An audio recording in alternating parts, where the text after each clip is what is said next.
ਹਾਲ ਚ ਚੋਣ ਵਾਸਤੇ ਦੋਸਤੋ ਦੋ ਗਾਈਆਂ ਤੁਹਾਨੂੰ ਜਾਇਜ਼ 4-4 ਲੱਖ ਦੇ ਬਜਟ 'ਚ ਮਿਲਣੀਆਂ।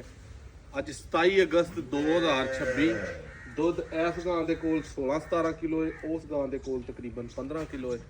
ਐਵਰੇਜ ਟੋਟਲ 30 ਤੋਂ 32-33 ਕਿਲੋ ਦੁੱਧ ਹੈ ਦੋਵਾਂ ਦੇ ਕੋਲ ਟੋਟਲ।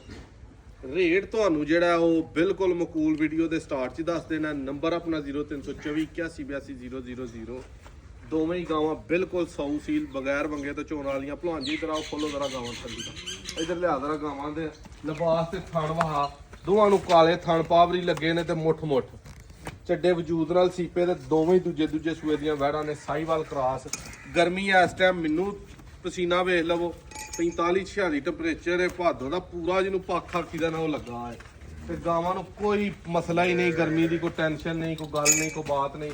ਜੋੜੇ ਦਾ ਇਕੱਠਾ ਜਰਾ ਟੋਰੋ ਨਾ, ਇਕੱਠਾ ਖਿਲਾਰ ਕੇ ਪੁੱਤਰ ਪਿਛਲਿਆਂ ਦਾ ਵੀ ਹਿਸਾਬ ਲਾ ਲਾ। ਇਕੱਠੀਆਂ ਟੋਰੋ ਆ ਇਧਰ ਨੂੰ ਟੋਰ ਲਵੋ।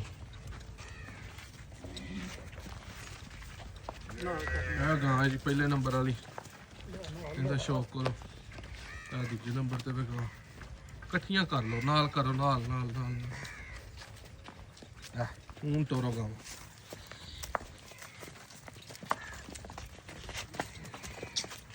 ਥੰਮ ਕੇ ਦੌੜਾਂ ਲਾਂਦੀਆਂ ਨੇ।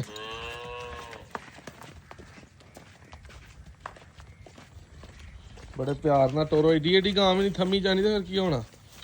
ਚਲੋ ਜੀ ਪਰਤਾ ਲਿਆਓ ਰਾ ਜੋੜਾ ਦੋਸਤੋ ਤਸੱਲੀ ਦੇ ਨਾਲ ਸ਼ੌਕ ਕਰਨਾ। ਦੁੱਧ ਜਿਹੜੇ ਭਰਾ ਨੇ ਗਵਾਲ 'ਚ ਚੋਣੀਆਂ ਨੇ, ਗਵਾਲ ਦੀ ਸਾਂਭ ਦੇ ਵਿੱਚ ਜਿਹੜਾ ਨਾ ਆਰਾਮ ਦੇ ਨਾਲ ਜਿਹੜਾ ਦੁੱਧ 30-32 ਸਿਰ ਉਹ ਇੱਥੇ ਤੁਹਾਨੂੰ ਚੁਆ ਕੇ ਦੇਵਾਂਗੇ ਦੋਵੇਂ ਟਾਈਮ ਇਨਸ਼ਾਅੱਲਾ। ਕੱਲੀ ਕਿਸੇ ਭਰਾ ਲੈਣੀ ਉਹਨੂੰ ਵੀ ਰੇਟ ਦੱਸ ਦਿੰਦੇ ਆ। ਨੰਬਰ ਆਪਣਾ 0324 8182 000। ਖੜੋ ਜੀ ਖੁਰਦੀ ਤੇ ਵਾਪਸ। ਜੋੜੇ ਦਾ ਦੋਸਤੋ ਇਕੱਠਾ ਰੇਟ 8,40,000 ਰੁਪਇਆ ਫਾਈਨਲ ਹੈ, ਜਿਹਦੇ ਚੋਂ ਪਾਟਾ 10 ਦਾ ਨੋਟ ਵੀ ਘੱਟ ਨਹੀਂ ਹੋਣਾ। ਕੱਲੀ ਕਿਸੇ ਭਰਾ ਗਾਂ ਲੈਣੀ ਹੈ ਤੇ 4.5 ਦੀ ਉਹ ਲੱਭਣੀ ਹੈ ਤੇ 4.5 ਦੀ ਇਹ ਲੱਭਣੀ ਹੈ। ਇਕੱਠਾ ਜੋੜਾ 840 ਦਾ ਜਿਹੜਾ ਭਰਾ ਲਏਗਾ ਮਾਰਕੀਟ ਵਿਜ਼ਿਟ ਕਰ ਲੈ ਸਾਰੀ। ਪੂਰੇ ਪਾਕਿਸਤਾਨ ਦੇ ਵਿੱਚੋਂ ਕੋ ਬੰਦਾ 15, 16, 17 ਡੱਬੇ ਦੋਵਾਂ ਟਾਈਮਾਂ ਦਾ ਚੁਆ ਕੇ ਗਾਂ ਤੁਹਾਨੂੰ 4-4.5 ਦੇ ਬਜਟ ਦੀ ਦਵੇ ਤੇ ਉੱਥੋਂ ਖੁਸ਼ ਹੋ ਕੇ ਲੈ ਲਓ। ਬਿਲਕੁਲ ਮਕੂਲ ਤਰੀਨ ਰੇਟ 30 ਤੋਂ 32 ਲੀਟਰ ਦੁੱਧ ਦੋਵਾਂ ਦਾ। ਰੇਟ 8,40,000 ਜੋੜੇ ਦਾ। ਬੱਚੇ ਦੋਵਾਂ ਦੇ ਜਿਹੜੇ ਨੇ ਮਰ ਗਏ ਨੇ। ਉਹਨੇ ਹੁਣ ਮੈਲਾ ਸੁੱਟਿਆ, ਇਹਨੇ ਮੈਲਾ ਸੁੱਟੇ ਨੂੰ ਤਕਰੀਬਨ ਇਹਨੂੰ ਸੂਈ ਨੂੰ ਮਹੀਨਾ ਹੋ ਗਿਆ। ਉਹਨੂੰ 20 ਤੋਂ 22 ਦਿਨ ਹੋਏ ਨੇ। ਤਾਜ਼ੀਆਂ ਨੇ, ਇਹਨਾਂ 'ਚ ਖੰਘ ਵਾਲਾ ਕੰਮ ਕੋਈ ਨਹੀਂ। ਪਹਿਲੋਂ ਇੱਕ ਗਾਂ ਦੀ ਵੀਡੀਓ ਲੱਗੀ ਹੈ, ਇੱਕ ਦੀ ਕੋਈ ਨਹੀਂ ਲੱਗੀ। ਨੰਬਰ ਆਪਣਾ 0324 8182 000। ਲੋਕੇਸ਼ਨ ਤਹਿਸੀਲ ਡਸਕਾ, ਜ਼ਿਲ੍ਹਾ ਸਿਆਲਕੋਟ, ਚੇਲੇ ਕੀ ਗੁਰਾਇਆ ਪਿੰਡ ਹੈ ਆਪਣਾ ਡੇਰਾ।